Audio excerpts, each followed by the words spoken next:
II tuvo una amplia importancia en México, pues fue el primer en incluirlo en sus viajes por todo el mundo y por eso es que a 10 años de su muerte su recuerdo sigue tan presente como la primera vez que lo vimos recorrer las calles en su papamóvil. Lo llamaron Papa Viajero y uno de sus destinos preferidos fueron las tierras mexicanas. El peregrino Juan Pablo II nos visitó en 5 ocasiones diferentes y hubo 263 papas en Roma antes de que uno visitara México. En aquel memorable 1979, siendo presidente de la República José López Portillo, y desde entonces Juan Pablo se convirtió en el pontífice favorito del catolicismo mexicano que lo sigue recordando con gran fervor. Fue un hombre de fe. Sin duda, no.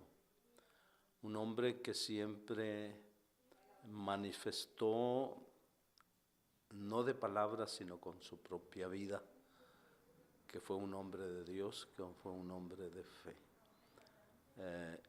Quiero recordar nada más una frase que cuando ya estaba él muy anciano, ya muy agotado por su enfermedad y por su avanzada edad, que le pedían que renunciara.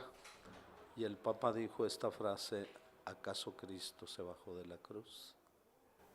Yo creo que ahí se centra la fe de este gran hombre, ¿no? En su primer viaje, al descender del avión besó el suelo mexicano, visitó la Basílica de Guadalupe y la gente lo arropó durante 6 días que duró su estancia, con visitas al Distrito Federal, Puebla, Guadalajara, Oaxaca y Monterrey. El pueblo le cantó la canción Amigo del compositor Roberto Carlos y para despedirlo salieron a las calles con espejos que reflejaban la luz del sol al paso de su avión. La fe de los mexicanos en relación a Juan Pablo II creo que es muy grande, sobre todo ahora que ha sido proclamado santo. Hay muchos que lo invocan, que piden su intercesión para obtener de Dios las gracias o los milagros que ellos piden. Tuve la gracia de conocerlo personalmente y yo creo que era un gran hombre, aparte de ser un gran sacerdote, era un gran hombre, muy sensible a las necesidades de la persona que estaba delante de él y te hacía sentir única, o sea, como si eras la única persona que estaba delante de él, ¿sí? Tuvo un gesto muy bonito de darme la bendición antes de irme a misión y yo creo que es un gesto que nunca he olvidado, ¿sí? Su ternura, su amor hacia mí fue muy grande y yo creo que lo que tenemos que recordar mucho es lo que nos decía: mantengamos las puertas a Cristo, ¿sí? Hay que dejar que entre Cristo.